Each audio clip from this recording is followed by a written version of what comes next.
That's all. Okay. Just keep it to the side. Where is the madam? Please stay the command section. Conversation with the jury now. Guys, I told you that the desperation of Nigerian politicians can lead them to do anything. Yes, Sowore Reporters has just unveiled that secret police DSS uncovers guns, ammunitions in office allegedly used by Lagos Speaker Obasa's security aide. He said Barua, a retired serviceman, is the chief security officer to the embattled former Speaker of the House, Mudashiru Obasa. Operatives of the Department of State Security have allegedly uncovered a large arc of arms and ammunition from an office space in Lagos State House of Assembly, allegedly being used by one Barua Idris Okowo. Barua, a retired serviceman, is the chief security officer to the embattled former Speaker of the House, Mudashiru Obasa. He says the Lagos State House of Assembly has been embroiled in the leadership tussle following the removal of Obasa as the Speaker of the State House of Assembly. He was on the 13th of January 2025 removed by the majority of lawmakers over alleged misconduct, abuse of office, and financial misappropriation. Obasa was replaced by former Deputy Speaker Mojisola Merinda. Upon his return, Obasa insisted that due process was not followed and maintained that he was still the legitimate speaker. Earlier on Monday, the leadership tussle took a new twist. Its heavy security presence at the premises during a plenary session. Now, security van and personnel were spotted in and outside the premises of Lagos State Assembly Complex in the Alasa area of the commercial city. Now, let me go right to the last paragraph so we can go down into full details of what it said. It said the DSS invited to the complex by the leadership during their routine sweeping exercise discovered a stack of new arms, including pump actions numbering about 47 and live cartridges neatly kept somewhere within the speaker's office space. The particular space was used by Barua Idris, his CSO, before the impeachment saga, a source said. Now, you can see for yourself that the political twist and intrigue in Lagos State has taken a new twist. And I'd like us to jump right into Arise News crew, who has gone ahead to disintegrate the nitty-gritty surrounding the political crisis in Lagos State House of Assembly. But please, do well to intentionally drop your own thoughts in the comment section. Let's get to know what you think about this discovery that has sparked reactions on the internet and which I'll continually be here to serve you.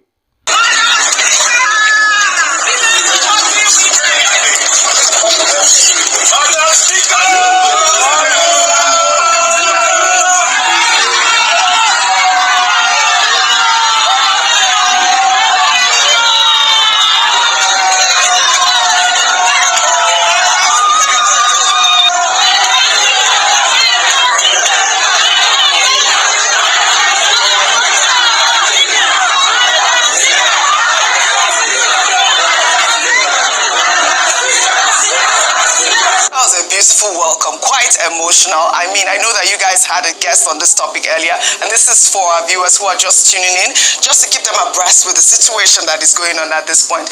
The conversation really is that DSS was there, and they are saying that the House had requested the DSS to strengthen security around the premises following reports that Obasa was going to resume as Speaker, despite the fact that this woman has rejected the resignation. But in the meantime, a chaotic scene broke out ahead of plenary session on Monday as some members of staff and sergeants at arms chased away DSS operatives from Lagos Assembly Chamber. Let's take a look.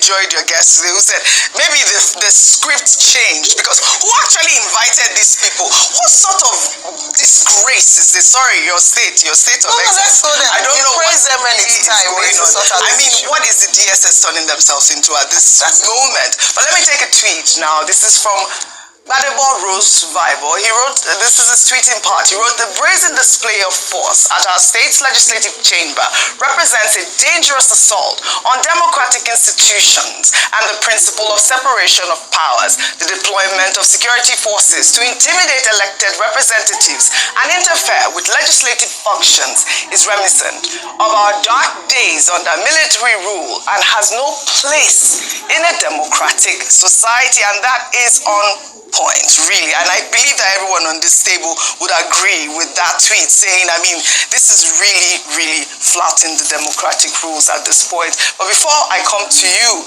Professor Killer, during the Monday's plenary, members of the Lagos State House of Assembly passed a vote of confidence in the House Speaker, Mojisola Miranda.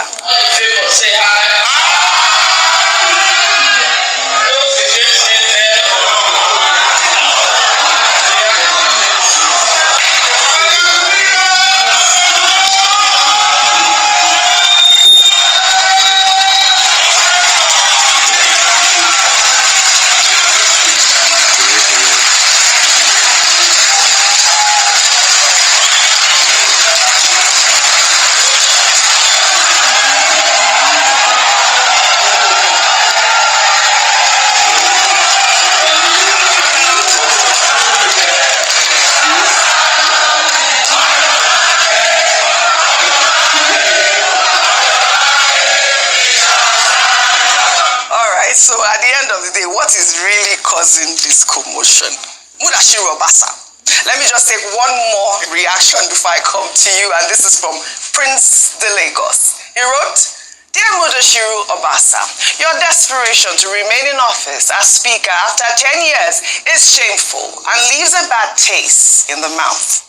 You are nobody's lord, and your hitherto elevation as Speaker only makes you first amongst your colleagues who are electorally your equals. It is indeed a great virtue for a servant of fortune to know when to quit, especially when the ovation is loudest. You have never been the most brilliant, or most articulate, or even the best representative of his people in the Lagos Assembly.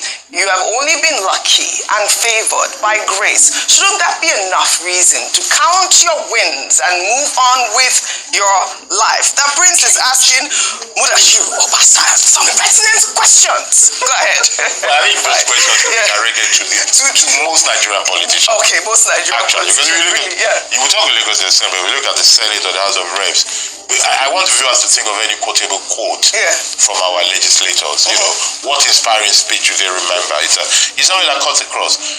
But I think in all these things, honestly, whether it's the ambition of Mudashiru, whether it's the machination of those behind him, whether it's the manipulation going on inside or outside the State House Assembly, I am more occupied with the style, you know, with the finesse that they lack. From the days of Borgia back to the Roman Empire, to the Palazzo Chigi in Italy, to Westminster, machinations are part of politics, but they don't come bringing out the shame in public this way. You know, this is, for me, in all these things, perhaps because I do not have so much regard, I do not see politics as something that is so high. There's nothing wrong in people manipulating. It is just a show of shame. There's nothing wrong with people manipulating? No, it's part of politics, honestly. Because, look, the difference between citizens and politicians is that citizens think of politics because of good road, good schools. Politicians think about it because of power. So it is just part of it. What differentiates them is, are they barbarians or are they civil? Are they inspiring or are they pedestrian? And I think we need to have that kind of look into what we're doing. All right, Rufi on fire, your take. I know you're not a politician either, but go ahead. I'm not a politician, but I like that tweet by Thomas Oluka. But that tweet is also filled with a lot of delusion. Why? Tell us why. It is grand delusion for you to think that a politician will appreciate the grace that he's got, that he's not the best, that he just got the position. A politician is the greatest level of phantasmagorical delusion you can ever think of. You are telling him he's not good enough? In his eyes, he's the best. Don't you see the cap? Obasa wears 01.